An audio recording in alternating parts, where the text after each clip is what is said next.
Mark. Jay. How's it going? Good, man. Welcome to rural Virginia. Yeah, what are we doing here? Well, believe it or not, in the middle of this rural Virginia horse farm, there's a Bang & Reef tank that you never know unless you saw the blue lights from the road. Really? Yep, let me take you inside. I think you're going to be surprised. Awesome, let's do this. All right, let's go. All right, Jay, 400-gallon mixed reef tank. Tank is 5 years old. 4 radions are powering this thing, and a couple MP60s and MP40s. This is absolutely insane. I mean, absolutely beautiful house and incredible tank. And the size of these colonies, how old is this? Tank is 5 years old. Colonies are various sizes. Like a lot of my clients, they don't really like to trim things, so I'll come in and hack it down and then it just regrows. Clients, who is the lucky owner of this masterpiece? So this client came to me about 6 years ago. They were remodeling the place and wanted the fish tank to be the focus of the first story, which is the only way to remodel a house, is to make the fish tank the focus of that room. So they wanted something very open floor plan where they could see the tank, so they didn't have to leave their main living area to enjoy the system. So this entire room is actually set up for this magnificent tank. Is right. that correct? So he's a former chef, so when he's in the kitchen, he can enjoy the tank. When he's sitting out with the family, they got the tank in the background. You walk in the front door, you walk in the back door, it's all about the tank. I mean, that's really wonderful too, to have an aquarium as a central point in your home. It is definitely an element of, you set this up, right? So this has all the state-of-the-art gear, obviously some of our equipment, a whole bunch of other equipment. I saw a Neptune controller. I bet there's a Neptune controller in here somewhere. But there's a lot more going on here than just the display tank as well, right? Right. The client had some ideas about how he wanted it, and like any of my client processes, it's a collaborative thing. So he had a nice open area downstairs. He wasn't quite sure how to utilize it because I had an old boiler in the room, water softener, HVAC was down there. So we ended up putting the filtration in the center of the room, which I'll show you in a minute. But it's all automated. This client spends, I mean, he even admitted when I first walked in, it's been a couple of weeks since he's been in the fish room, really hasn't done anything with the tank. He just lets it run, and it rewards him with looking like this. Yeah, I mean, because it is, I was about to say, the labor of love. But on the other hand, maybe it's not that much labor. I don't know. He really doesn't do much to the tank. He's figuring out what makes it work, and he just keeps it in that range and lets it do its thing.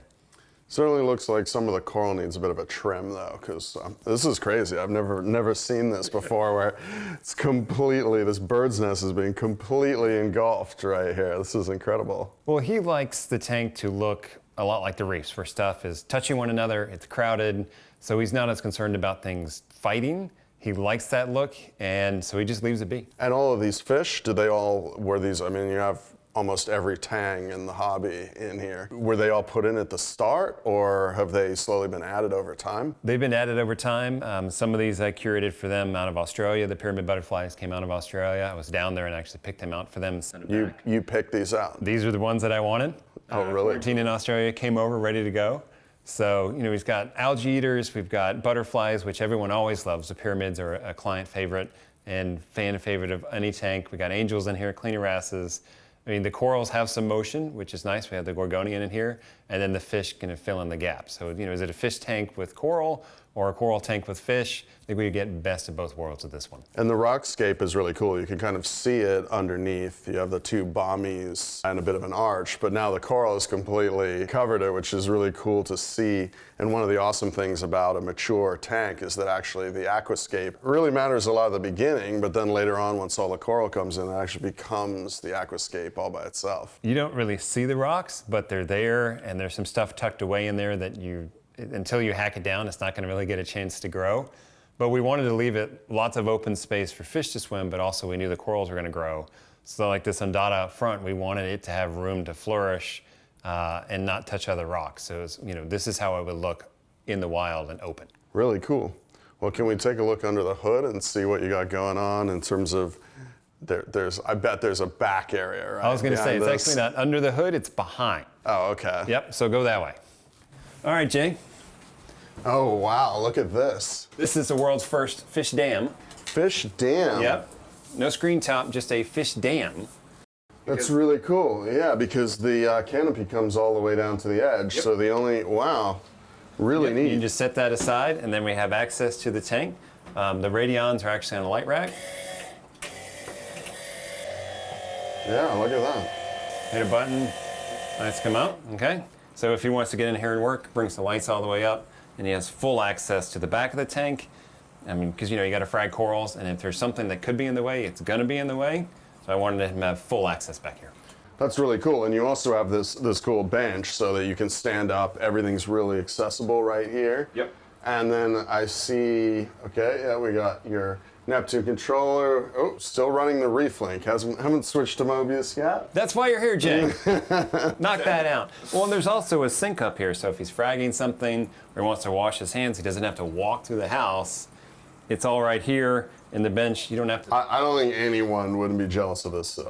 I mean, it's the type of thing where I take something out of every client's builds, and this has a lot of things that I wasn't able to incorporate into my build for whatever reason, but it definitely makes me jealous when I'm here. And that has a lot to do with with basically planning the room around the tank. It gives you a lot of that flexibility to have this space back here with a sink, with a canopy, integrated plumbing.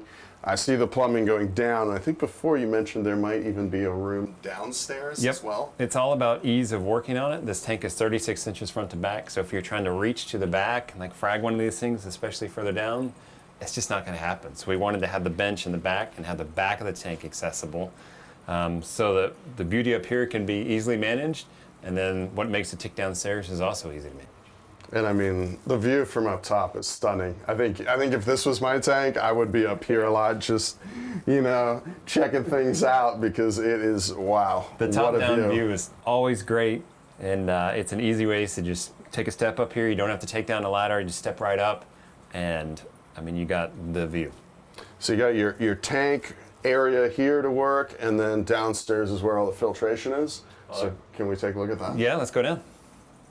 So Jay, this is what makes the magic upstairs happen, is everything down here. This was a fun project because this is a walk-around island type filtration. So you have 100% access all the way around it. We have the sump, we have a custom sink, mixing station, refugium, and then even a frag tank. Yeah, so this is perfect. So this is the water coming in, filter socks, and then protein skimmer. Got your reactors. I see the return pumps. These are what are feeding back upstairs from over here? The Vectras feed the UV in the frag tank. Gotcha. And then over there, so this is the frag tank behind me. Right. And then that feeds into the refugium, or the refugium comes That before? actually fills, the frag tank drains back into the sump so it can get pumped back upstairs. Oh, really cool. Yep.